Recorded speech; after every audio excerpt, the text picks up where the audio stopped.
It's part 2 of our deep dive into prospects. We'll talk about projections for prospects, who to look for this year, who to look for in 2027, and a whole lot more. James Anderson of RotoWire joins us next on Beat the Shift.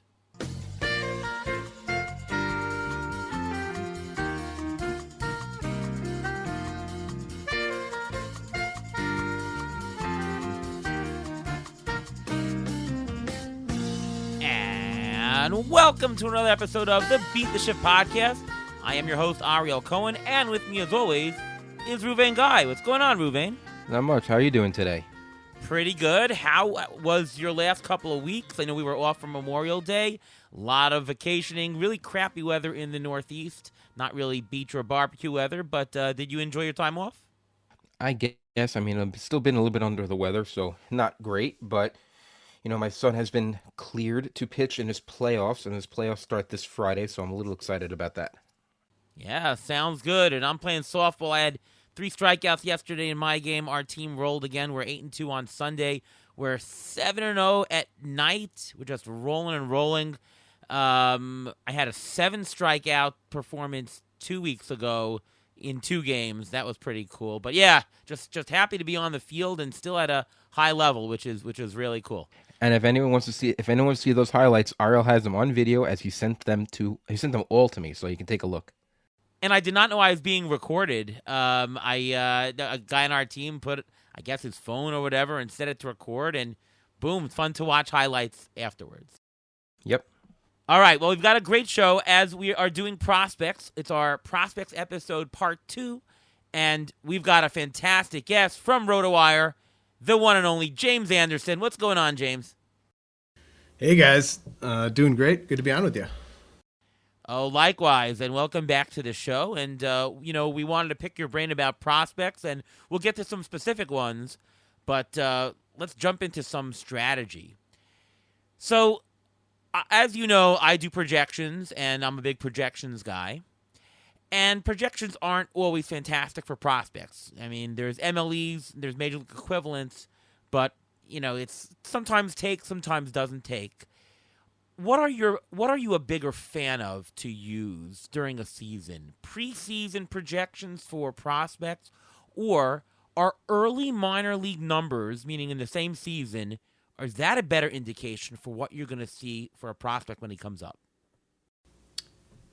Yeah, so I think ideally you're looking at updated in-season projections. That's definitely the best of both worlds. I know there's several great projection systems out there that provide updated in-season projections. My favorite way to incorporate projections with prospects is via the Steamer 600 projections that you can check out in the off season, and going team by team or almost kind of sorting by team. If there's a prospect that you think is interesting in a particular farm system, go in the Steamer 600, see where that prospect shakes out among his teammates that are in the big leagues. And that way you're not worried about the playing time bringing down the prospect's projections. You're looking at just what the projection system thinks of the prospect if their playing time's unaffected.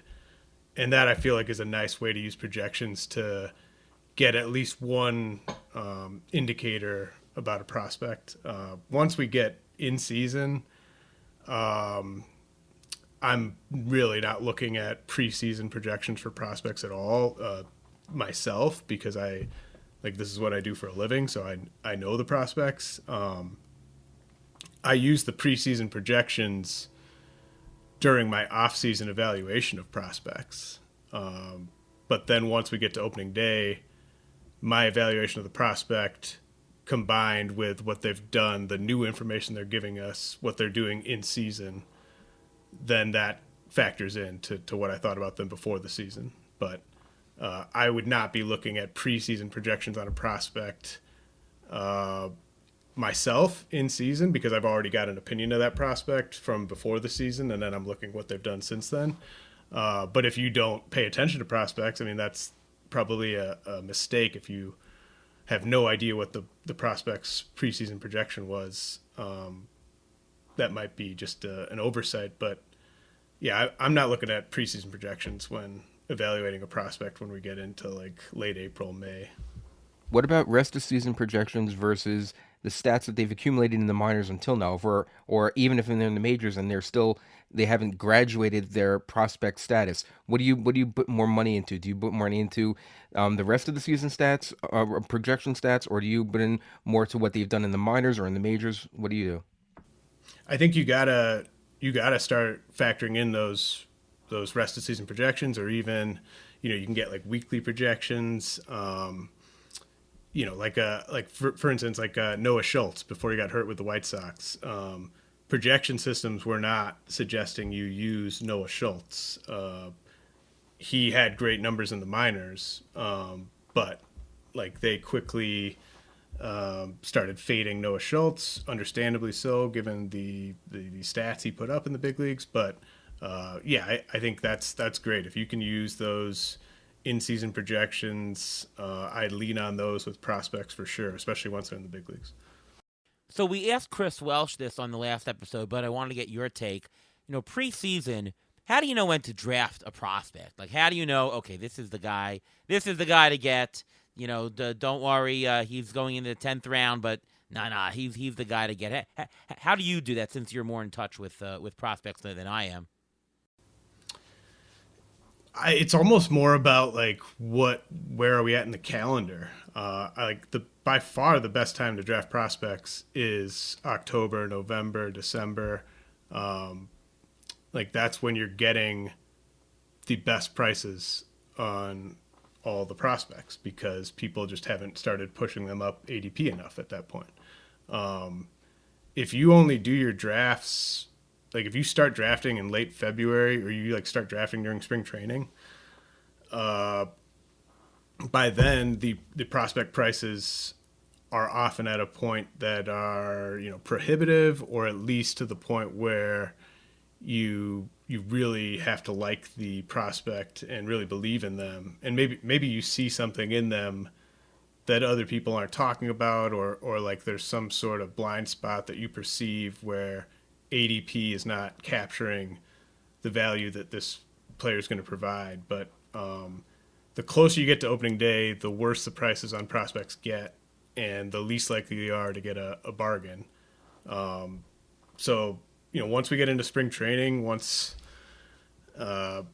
guys having a hot spring and like he's all anyone's talking about on prospects, a lot of times that's not the time to buy a guy.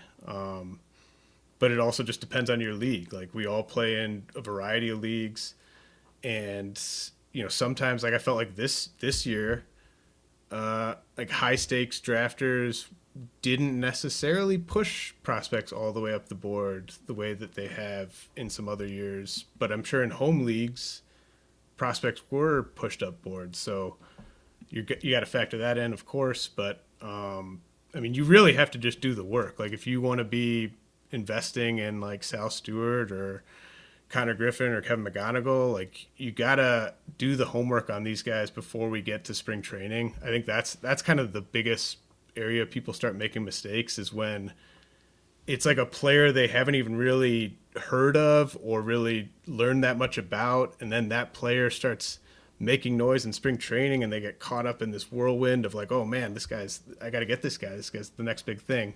Like you need to know who these guys are before spring training starts, in my opinion, so you have like your expectations for that player and you don't get swept up in the hype. Like you should have a very firm idea of who Connor Griffin is, who Kevin McGonigal is before spring training starts, and have an idea of what that player needs to do in spring training to make the team.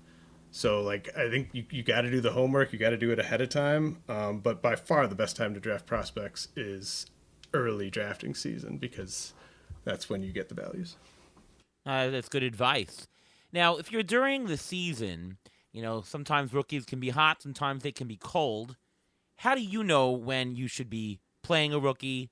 How do you know when you should be sitting him? How do you know when you should be dropping a prospect? When you're saying, okay, this guy is just not hitting this year and just not worth it on the team. How do you know when, well, he's cold right now, but give him a chance, he'll have to work it out?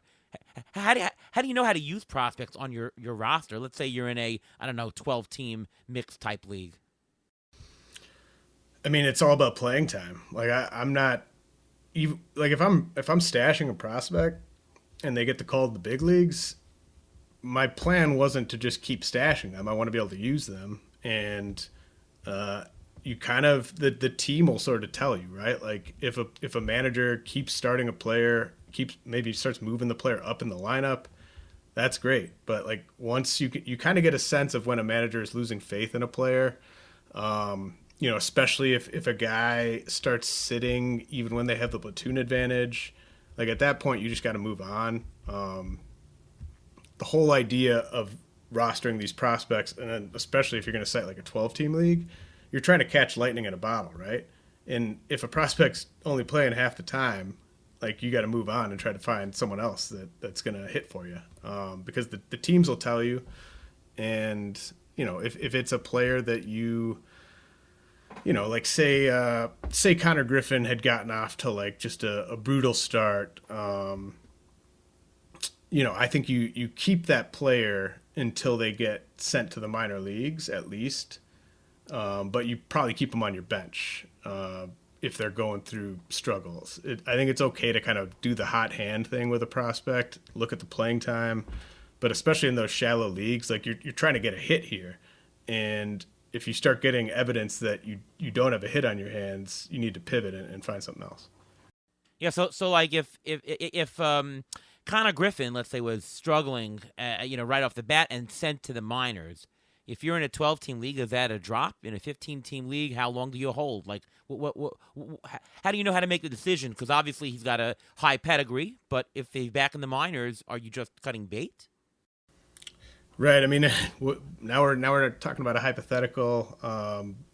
I would need to know like what's the K rate, like how bad was he struggling? Right. Like, Right. What's the team saying? Like, is the team saying he's got to work on his defense? Is the team, like how clear is his path back to the big league roster? All that stuff. But again, like this is sort of you can get into trouble if you're investing in these guys when they're moving up into like the 5th round, 6th round, because then if something happens like this, you feel pot committed. Whereas if you just drafted a prospect in the 20th round or whatever, and they get sent to the minors, and you have a roster crunch, you don't know what to do, like at least you feel better about cutting them loose. But if you reach for one of these prospects like at just the peak of their ADP, then you start feeling pot committed and you start second guessing what should be an obvious fantasy baseball decision to make. So, thankfully, I think we don't have to worry about that with Connor Griffin. But I would be looking at just how bad was he doing in the big leagues, how much did I like him in the first place, etc. Well, you mentioned if the playing time, if they're still getting the playing time but they're not performing, how much of a leash do you give them to keep him in your starting lineup? Because that's always, you don't know what exactly, like you mentioned, you don't know when he's going to break out, but how much of a leash do you actually give those prospects for? Yeah, I mean it's obviously case by case. If it's a guy that's just continuing to play, like Owen Casey, for instance, like I wasn't on Owen Casey. I mean I've been wrong about other guys, but strikeouts are the big thing with him. If he's playing a bunch, but he's running a 41% strikeout rate and he's sitting against every lefty, like I'm just going to cut him at that point. If it's like Travis Bazzana, like he was only walking essentially when he first got to the big leagues, but he was continuing to play every day, was, at least taking walks. I think you can be patient as a guy like that kind of gets acclimated, but especially when it's just the walks are low and the Ks are through the roof, I think you can kind of cut bait pretty early. Now, good advice. I mean, I know we ask these hypotheticals, but obviously when we're trying to learn strategy on how to handle people for a future case, it's helpful to know some of your thoughts on that. Okay. Now, Ruben and I don't play in a ton of Keeper Dynasty leagues, but do you have any general trade advice for being in keeper and dynasty leagues? And this is a really, really general question, but how do you know when to buy these prospects long term? How do you know when to sell them? Obviously, if you're going for a title, you're selling, but how do you know what type of prospect you gotta just no, I'm not getting rid of this guy no matter what. I need him, and what's your general advice on how to for guys who play in dynasty leagues? I'll try to throw out some typical types of dynasty proposals I see. Like someone asked me the other day about, it was like 6 prospects for Corbin Carroll, and I just didn't none of the prospects were Jesus Mate, none of the prospects were Leo DeVries, but doesn't matter who the prospects were. It was just, if it's ever a 6 for 1 like that, or a 5 for 1, or a 6 for 2, and you're giving away the blue chip big leaguer, and you're getting back 3 or 4 prospects, 99% of the time, just instantly decline that offer. Prospects cannot get you to a Corbin Carroll type of guy in value most of the time. And generally, prospects are on your dynasty roster to be traded. They're not the idea of just, I'm going to have this great farm system, all these guys are going to come up, I'll pick the ones I like the most, and then I've got a dynasty on my hands. That's not how it works. You gotta pick the blue chippers. I'm sure a lot of people listening think that they could identify the blue chippers, and I'm sure a lot of you can.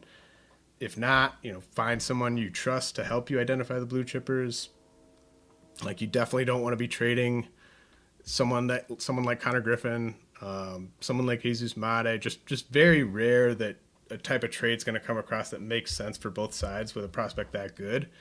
But the vast majority of these other prospects are there to be traded. So you go ask anyone who's won a bunch of dynasty leagues, they traded a bunch of good prospects to get those titles. No, definitely good advice for that. So can you give us some of the prospects to know? And I guess let's start. Let's break this up into sort of 3 sections. One are prospects that are on the cusp right now that might break in pre-All-Star break. Number 2 is what prospects to know for later in the season who are going to get a nice cup of coffee in the majors. And then finally, what are the impact prospects to know for 2027 for next year if you're doing a redraft or maybe a dynasty league? Okay. So you might have to remind me as we go, but so the guys to worry about in the short term here, it's pretty brutal at this point, Ariel, and I think that should be that should have been factored into your Jared Jones bidding last night and that type of thing. There's just not much that's going to move the needle on the way, and that's especially true on the hitting side. We're going to have some guys who get the call, and it'll be 4%, 5% of your budget, that type of thing. I don't see a ton of high end hitters at AAA. We're talking about guys like Luis Lara with the Brewers, who has a fantastic approach, has stolen a bunch of bases, but he's been doing this all season, and he's still at AAA. He's a really good defender. Just not sure when we see Lara, and he could very easily hit for 0 power once he's up. That was typically his MO prior to this year. There's a handful of outfielders at AAA that I think are worth $20 to $30 if they get the call. But really, to me, it's the starting pitchers, and I'll throw out River Ryan with the Dodgers just right off the bat. People know about him. He's pitched in the majors before, and I'm sure people are stashing him in some leagues. But of the pitchers currently at AAA, I think he's the best combination of pitching well and potentially having an opening in the big league rotation. But the 2 pitchers I'm most excited about, the guy I'm most excited about is Cade Anderson with the Mariners, and he is completely blocked. The other guy I'm really excited about is Carson Milbrand, who just got promoted to AAA with the Marlins. He's not blocked at all. I think the Marlins will have him make at least 2-3 starts at AAA before he gets called the big leagues. But I think Milbrand could be up before the All-Star break. Cade Anderson, it's just like this guy would be a fab monster if he got the call and there was an opening in the Mariners rotation. I've referenced this before, but Jordan Rosenblum's Oopsie projection system has Cade Anderson as the 5th best starter on a K- walk rate basis rest of season, behind Skubal, Paul Skeens, Crochet, I think Chris Sale maybe. So Cade Anderson's big league ready. We've seen Paul Skeens, Chase Burns need fewer than 15 starts in the minors before getting up to the majors. Cade Anderson is following that exact path, and there's a chance he's not up anytime soon at all, but he is as big league ready as it gets, and it'd be really exciting if something happened to open up a spot for Cade Anderson. But the fact that I just spent all that time talking about a guy who needs like at least an injury or a trade to get a shot kind of tells you about the limited options coming in the short term. You mentioned the fact that hitters are very shallow. There's one hitter I've always had my eye on for a while, and that's Charlie Condon. He's like one of the top prospects, one of the top 3 prospects in the Rockies. And if you're going to pick a hitter, why not pick a prospect from the Rockies? That seems like almost a quote unquote a sure hit, pardon the pun. What's going on with him? And is he someone that'll be called up later this year? Or you think the Rockies are going to keep him down and have him start next year? No, he's exactly. I would have mentioned him if I was going to rattle off 5 or 6 names, or 3 or 4 names I've gotten to Condon. But he's 23, 110 WRC plus, 208 ISO. That's fine, but he's a first baseman, and I think he's a guy that if he got the call, people would be bidding like $40, $50, $60. I don't think you'd be seeing really outrageous bids on Charlie Condon, and I don't think he would deliver that much impact. I think he would be someone that you could use, especially at home, but I don't see Charlie Condon as someone that you're just leaving in your lineup every period and you set it and forget it. I think he's more of like a fringe starter, especially on the road. So, he's interesting. He's definitely one of the top hitters to talk about for the rest of the season, but I just don't see him moving the needle a ton. Hey, before we talk about 2027 prospects, you mentioned Oopsie and projection systems. I'm wondering, because you do look at projection systems, I'm wondering if you think that there's a better projection system for prospects out there for hitters or for pitchers. I don't know if you have any experience in saying, Oopsie's better for pitching or Steamer's better for hitting or whatnot. I definitely think Oopsie's the best projection system for prospects. I just think Jordan, I think he's kind of gone to more lengths on that side of things, of trying to properly capture prospect value. I love the bat, but the bat is always, it's notoriously low on prospects, which right. There's plenty of reasons to be like that, of course, but you're never going to identify any prospect breakouts using the bat. And same thing with ATC, because obviously by definition it's going to mute things, and that's why ATC is obviously fantastic for overall value, but if you're looking to find a diamond in the rough for prospects, it may or may not be there. So what I use ATC for prospects for is if you see ATC likes a prospect, there's got to be something there, because otherwise it wouldn't be muted. I mean, that is a good rule of thumb with all projection systems. If you and that's I was very high on Connor Griffin, for a long time. Obviously, he's been my number one prospect, or he was my number one prospect for a long time. But once I saw that Steamer was treating Connor Griffin like one of the Pirates' best hitters, and he was just 19, that gave me reassurance. Yeah, you're on the right track with this. Right, and even more so with ATC, obviously. Interesting. All right, 2027. Who are some impact prospects that will come up, not this year, but maybe for next year draft season or very early on? Sure. I mean, Jesus Mate of the Brewers is probably going to be their third baseman of the future. Leo DeVries is going to be the Athletics' second baseman of the future. They're blue chip prospects. I think they're both on the Brewers opening day roster and the Athletics opening day roster, respectively. A chance we see maybe DeVries this year, maybe Mate, but like I feel pretty good about them. If not making their opening day rosters next year, being kind of in that Connor Griffin, like Kevin McGonigal, like is he going to make it? Is he not going to make it? Like I think it's going to come down to the wire with Mate and DeVries, and it might come down to whether they agree to a long-term extension or not. Sebastian Walcott also, he's been kind of out of sight, out of mind, but I think he's going to get back into game action with the Rangers AAA affiliate maybe in August. And he would have probably been up in the big leagues by now if he hadn't needed offseason surgery. And Rock Chalowski, UCLA shortstop, who is a contender to go number 1 overall in the upcoming MLB draft. He's a good enough draft prospect that, like we saw what Nick Kurtz did last year.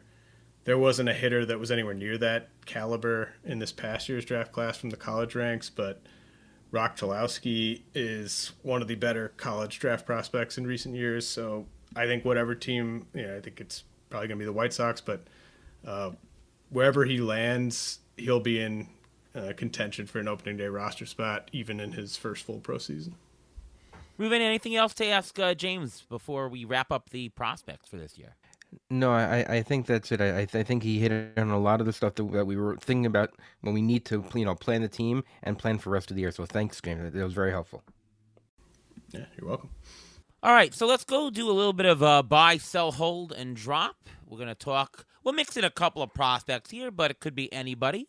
And let's start. We'll give the player a little bit of analysis and whether, what are we doing with the player? Are we buying, selling, holding, and in what kind of format if there's anything specific? So let's start with a prospect here. Travis Bazzana, doing pretty well so far. 19% strikeout rate, pretty good. 12% walk rate, pretty good. Good batting eye, some power, decent speed. He's stealing bases. I mean, we picked him up in a couple of leagues, and we've been very happy we did for quite a good price, as we said on our last episode. I mean, I think I'm still buying, to be honest. What, James, what's your take on Travis Bazzana? I just have no idea what the price is. I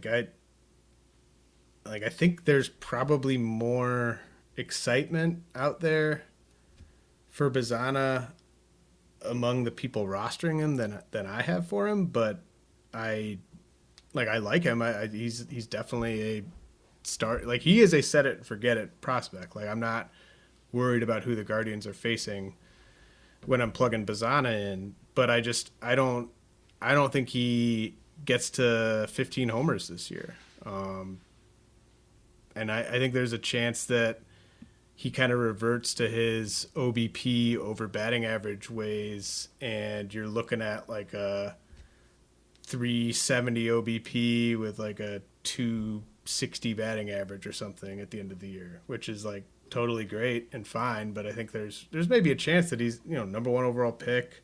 He's got a fun last name. Like I could see him being Fun overvalued in last some name. circles. So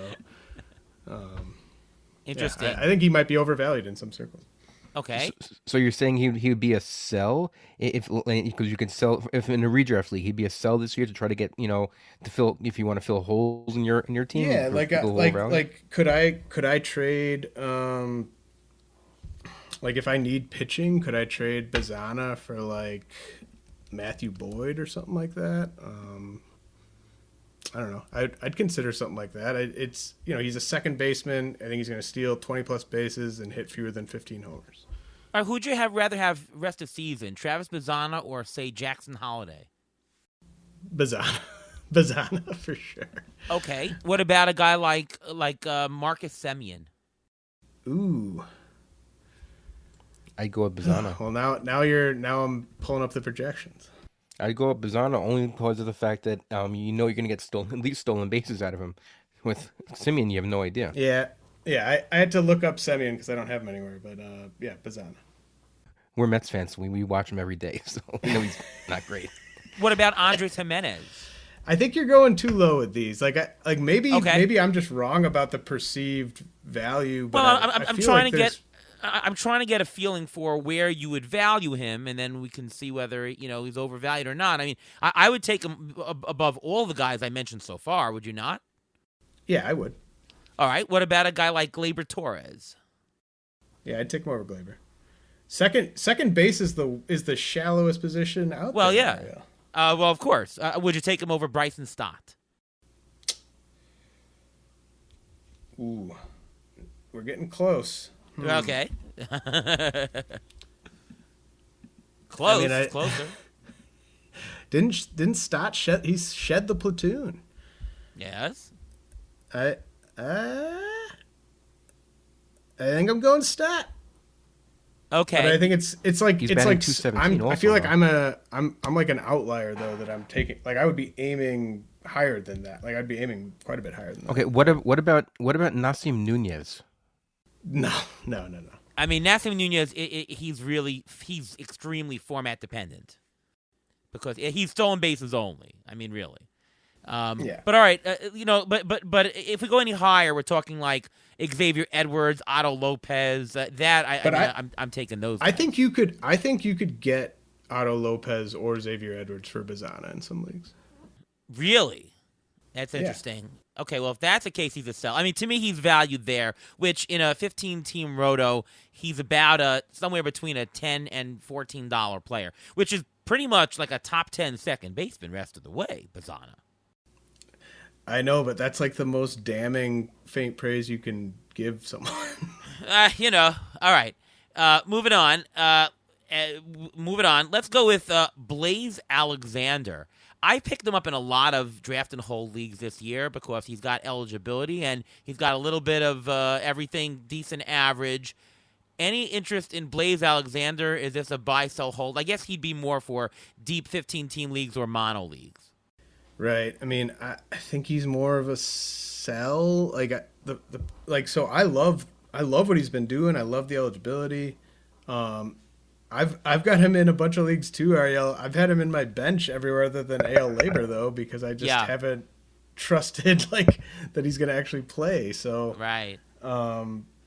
that part of it's frustrating. It's like I don't know when I can believe in him being an everyday player. I know. Same here. I have him all the DCs, but I don't play him. But Blaze Alexander has been in every game except for 3. Every game, either as a pinch runner or even starting, except for 3 the entire month. So he's playing, but he's got a 27% K rate. I mean, it's And No power. yeah, I mean he's got a ISO under 100, which 4% barrel out of rate. character. He's gonna hit for more power than that, but yeah. But he at least should be a hold, so you can have someone on your bench to plug in. That's the guy to have. That's the thing. It's like once we're talking about like AL only leagues, like I've got Blaze Alexander in AL Labor. Like I don't think I'd be selling him right now. Yeah, he's probably a hold in mono leagues and probably not worth rostering in shallow mixed leagues. 15-team leagues, he's a waiver wire guy. I mean, if you got injuries, then sure, that kind of thing. Okay, before we go on to the next hot player, it's time for the Injury Gurus trivia of the week. Well, today, as we're taping, it's June 1st, so I want to do a little trivia for the month of May. 11 hitters in the majors hit 8 or more home runs in the month of May. Who were they? You go first, James. Oh, I gotta go first. You get to go first. Some of them are pretty. Some of them are easy. Yordan. Yordan Alvarez is one of them. Yes. Okay, I'm going to go with Juan Soto, the Mets. Juan Soto is correct. Go ahead. Judge.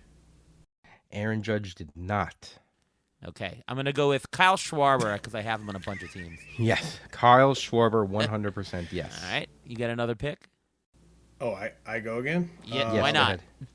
ahead. Yeah. No, I mean all right. Man, my teams are not doing, like, I don't think I I guess that's anyone why you don't know hit the that many answers homers to in May. these. It's like, who's been hitting a bunch of homers? Think injury-prone players. Injury. Oh, okay. I know which one you're talking about now. I have him on one team. Buxton. Buxton Yeah. is yes. I'm going to go with Julio Rodriguez, who's like on a tremendous hot streak. Yeah. Yes. Think.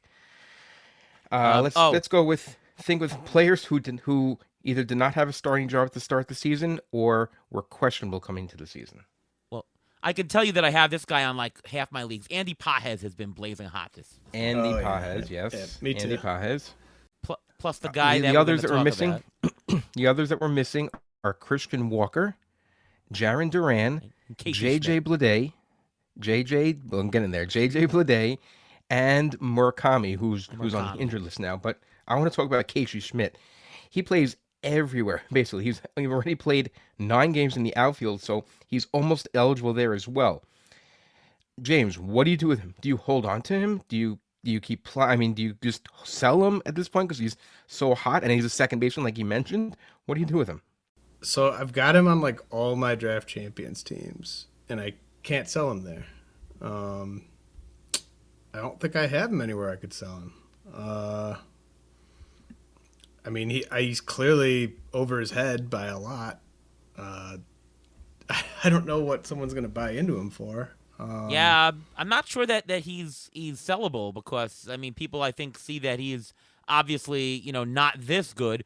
I mean to me he's a hole. He's definitely not a get rid of. He's a hole. Like use him while he's hot, keep him for eligibility, and he's even keepable in 12-team leagues. To be honest, at this point I have him in labor, which is 12-team mixed. And he crushes lefties. He's great on the road, and his BABIP is around league average, so he's not really even that lucky.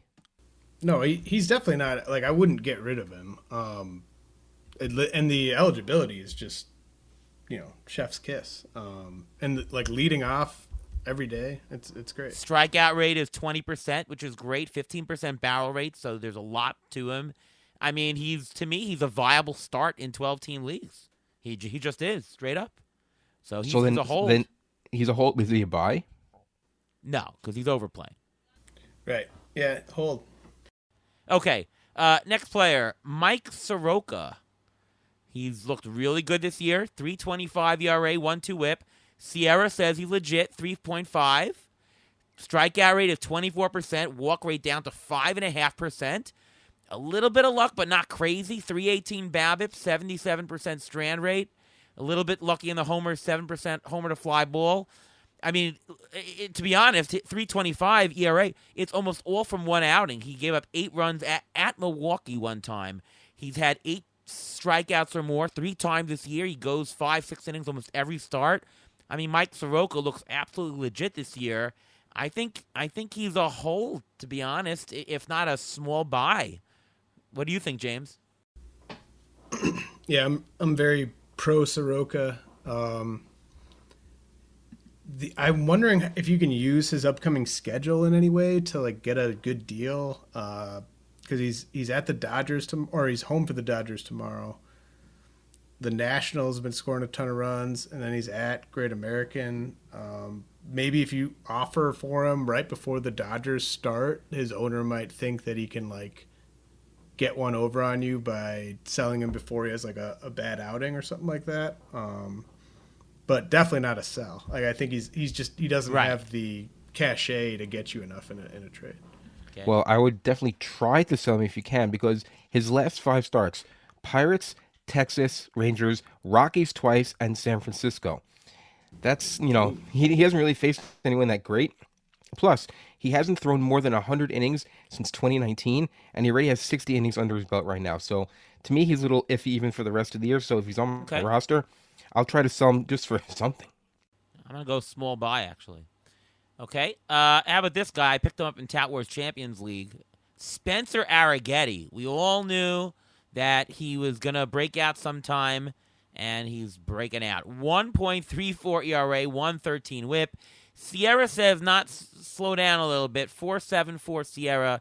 ATC rest of season ERA 4.5. I'd actually bet the under on that. I think he's a little better than that. The one concerning thing is his walks. They're very high, 13%. So that 113 whip should go up. It should be like 1.2, 1.25 at a minimum. But strikeout rate decent-ish, 22%. I think he's about a 4 ERA pitcher, that type of thing, maybe 1.25 ERA, which certainly, if you bought him this year for whatever you did, you're getting your money's worth. I think he's just a straight hold. Like, he's so useful, and he's going deep in games, so he's going to get wins. I think he's a hold. I don't know if you can. The buying price maybe too much for him, but he's not a sell. I think he's a straight hold, Spencer Arrighetti, in almost every format. Do you agree, James? Well, I wasn't really waiting on the breakout from him. So like I'm more inclined to sell. Okay. Like worst swinging strike rate of his career, K minus walks under 9, stuff plus is under 100, location plus is 91. Like Sierra's 4.74. ERA's 1.34. Like, where's the outlier there? It's the ERA, obviously. So, yeah. I mean, I don't know. I like if everyone is just giving you terrible offers for him, he's a hold. But like, if I could trade him for, like, I would take Mike Soroka over Spencer Arrighetti. Yeah, I think I would as well. And I think I would hold Spencer Arrighetti here only because he's having one of those years where the offense is hitting for him. He's had 34 runs scored for him over the last 8 starts. That's pretty good. And if you combine that with what he's doing on the mound, his metrics seem pretty much the same from when he's healthy, and he seems to be healthy. So I think he's a definite hold because pitching is very fickle, and he's healthy. Pitch him. Okay. Let's do one more for the hot players. Max Meyer, another guy who we're sort of waiting on. I bought him a lot of places over the last couple of years. Not this year, but this year he's turning in a sub-3 ERA, backed by a 3.57 Sierra, swinging strike rate of 13.5%, 27% K rate with a very manageable 9% walk rate, and he's going 6 or more innings very often. I think this is a straight buy. I think that Max Meyer looks great, good ballpark. I don't see any reason why you wouldn't want to buy, and you might be able to get a good price for him still. Agree, James, or not? Yeah, this is actually my first year where I've got a bunch of Meyer. And like it's almost I would say buy so fast if I didn't have a bunch of Meyer, but I almost am worried that the fact that I do, like I'm just waiting for him to get hurt. He still hasn't thrown 70 innings in a big league season. So he'll eclipse that threshold in his next start. But I agree with you, Ariel. I think it's a buy. I think too many times I've kind of just written off the guys that can't stack innings, like Garrett Crochet. I was late to the party on that. And, sometimes it just takes a while. And Meyer's still just 27. Plenty of starting pitchers have taken that long to fully put their first big season together. So I like the idea of buying Meyer. The only thing I would be I'm so on him only because if you look at his splits, his ERA on the road is 4.7 and his ERA at home is 1.7. So, he does have a little bit of a split there that I'm a little bit concerned about. I mean, he's a guy that we've been waiting. He, whose pathway he reminds me of right now? And it's Grayson Rodriguez, because Grayson Rodriguez and Max Meyer they came up as a top pitching prospect. They get hurt, they hit these bumps in the road, and then suddenly Max Meyer finally figures it out. And I think maybe next year could be that same type of year for Grayson Rodriguez. Okay. All right, we'll do a couple of cold players. Let's start with Kazuma Okamoto, coming over from a foreign league. He's got some power this year, 12 homers, but just a 214 batting average. Decent home run pace, though, if you're looking for straight power, but his contact is terrible. Over 30% strikeout rate, like 32 already. He's returned a $10 value so far in 15-team leagues, so it's not like he's a below replacement. But are we saying, cold, is he going to get better? Are you buying or selling Kaz Okamoto, James? Probably a hold. I unfortunately took Okamoto over Murakami in multiple leagues this year. Oh. Uh, but like I just think he's gonna get to 30 homers or 25 plus at least, and I don't think you can get much for him in trade. So I don't think you can drop him. So I'm just holding him. It's like old man skills here, but it's like a Jorge Soler type thing, right? It totally, yeah. Well, I actually would probably hold, maybe even close to sell, only because he's hit 2 home runs in the last week, but before that he was 10 for 56. I mean, he's had 6 hits in the last 7 games recently, which is good, which can bring his value up. So if you get more from him because he's recently getting his value up, that K rate is very scary. So I'm a little nervous about that. I think he's a hold for now. Which brings us to our next player, Jorge Soler, who's pretty much very similar skill set to Okamoto, although slightly worse. I said he's a $10 player, Okamoto. Well, he's returned $7 so far. Soler, definitely old man skills. He's definitely declining in age. I mean, to me, it's a. I don't know if you're gonna get anything for him. Yeah. It's almost. I mean, he's not usable in 10-team leagues. He's useful in 15-team leagues, just like Okamoto. He's really just a worse version of Okamoto, to be honest, with less upside. That's really what he is. Yep. Agree, Ruvain? But is he close to a drop? I mean, he's batting 186. He batted 186 with 3 homers in May. He's had 1 home run since May 6th. And I mean, are you just going to go out that he's a track record guy, that he's going to hit his home runs? He's batting cleanup in that lineup, and there's no other DH in that lineup. So he's going to continue playing. But with that poor batting average and 1 home run in the last month. How could you keep playing him? I mean, you have to at least bench him. And to me, he's even close enough to be a drop because that average is just such a drain if he's not hitting home runs. I mean, I think it's just league size as to what you do with him here. I mean, there's no upside here. It's whether he can get back to the rough, 25-ish homer pace. So 12 team league, and you're strapped for injuries, and you have to drop somebody. Is he a guy you would drop? Yeah, in that situation, sure. 15-team league, I probably would hold him. Okay. Okay, next one. Lucas Erceg, closer for Kansas City. He had a really bad 3-game stretch right here. Before that, he was sporting a 3.26 ERA, and with those 3 awful outings, his ERA is all the way up to 6.33. So if you're looking for players and you see year-to-date stats, he looks god-awful. So what are we doing with Erceg? Are we saying rough patch, definitely hold or buy? Because if anybody is scared of him, buy. Or is he finished? Is this an injury that's coming? What are we doing with Erceg? This is really a strategy question here because we don't know exactly what's going on.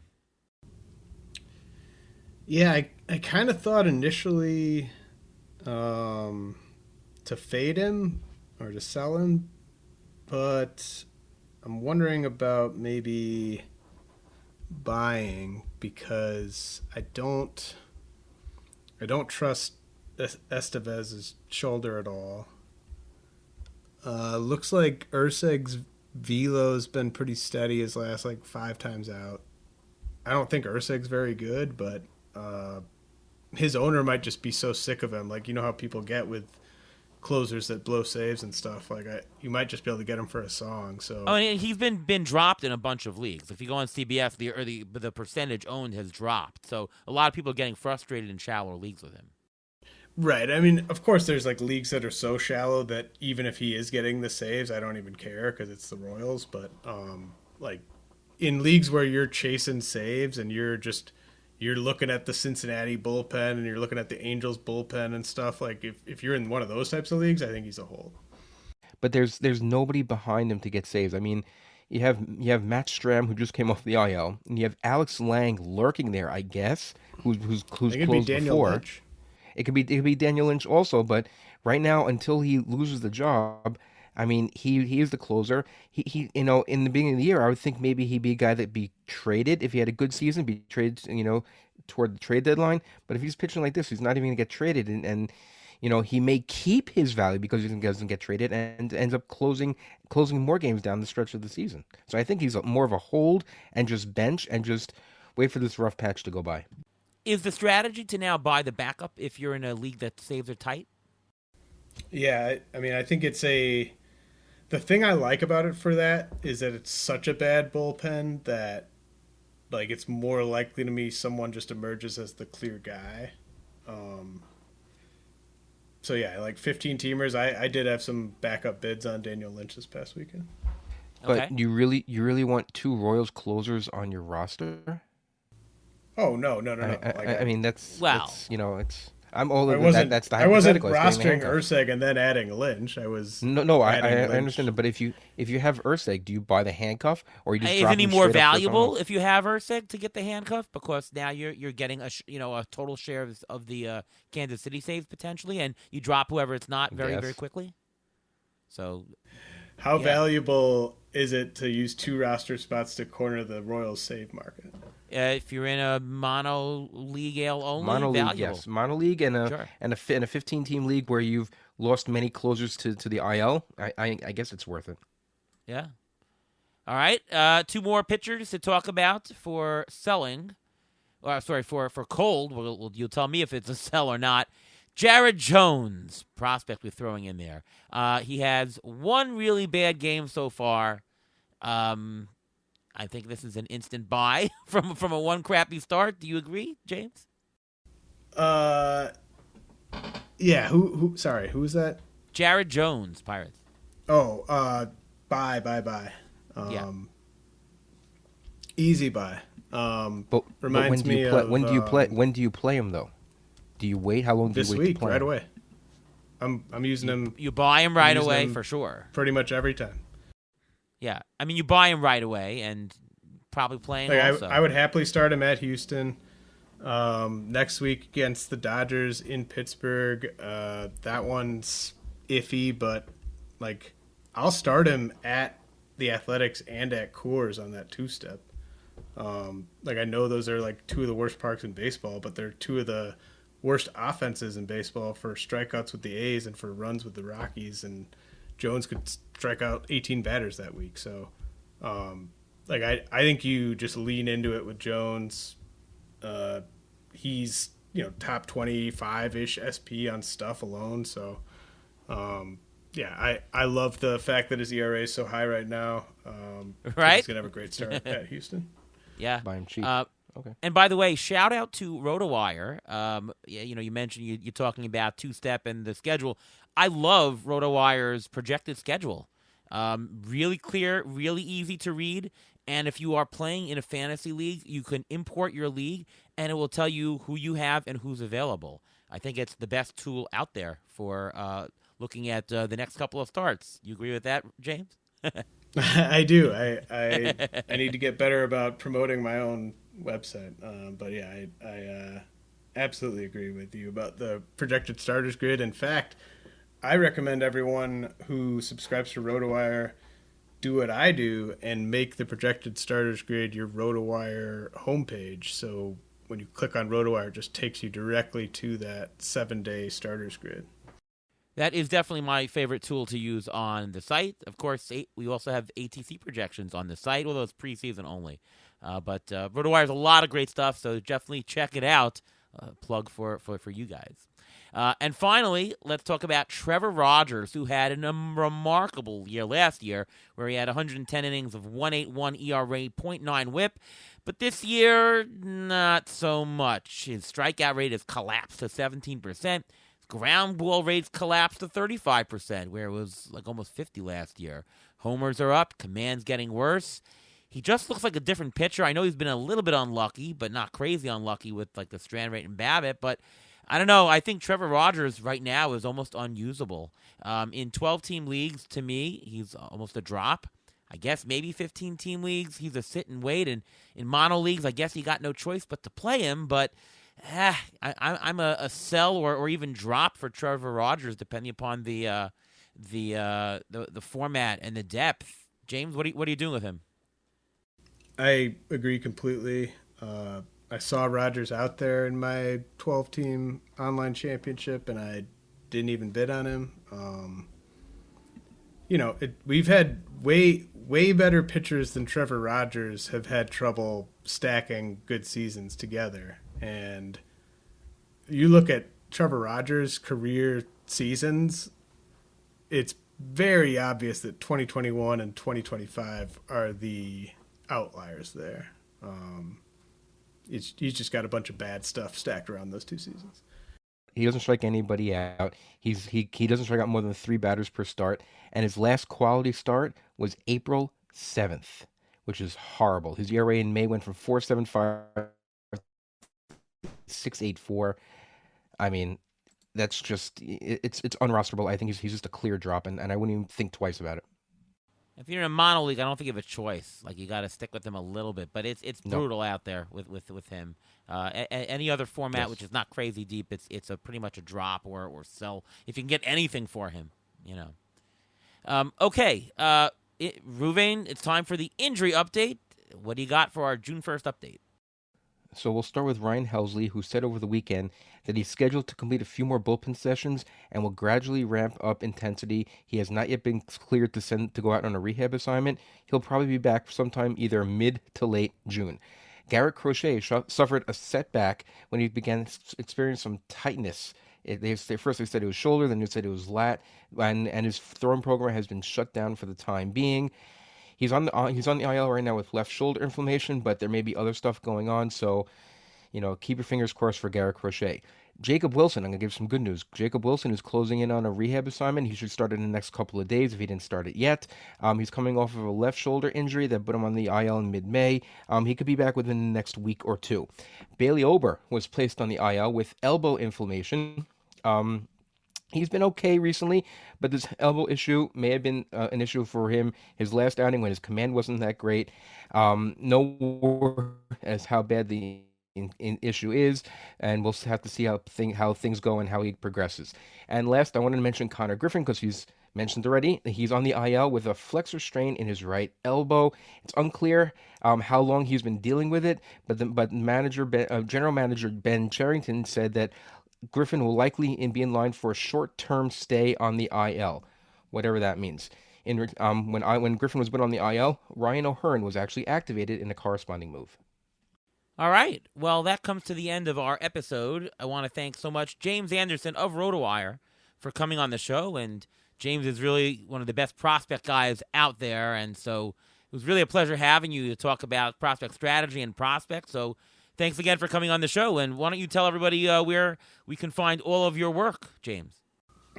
Yeah, well, thanks, first of all, for having me, guys. A lot of fun. And at Real J.R. Anderson on social media, you can find me. And rotowire.com.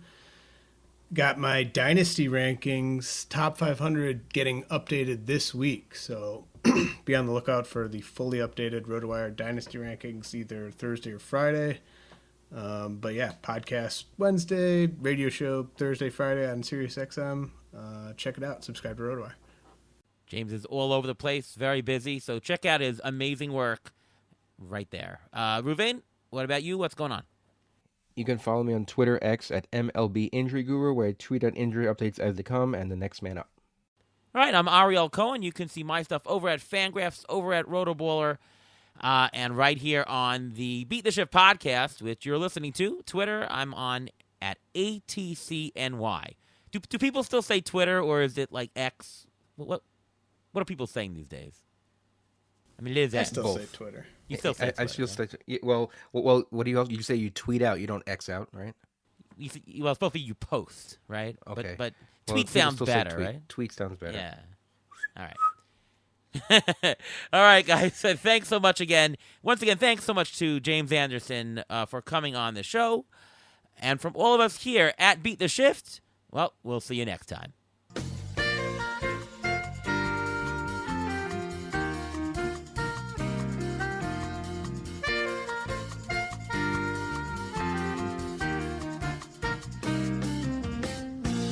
Thanks for listening to the Beat the Shift podcast presented by Fangraphs. Follow us on Twitter at beat_shift_pod.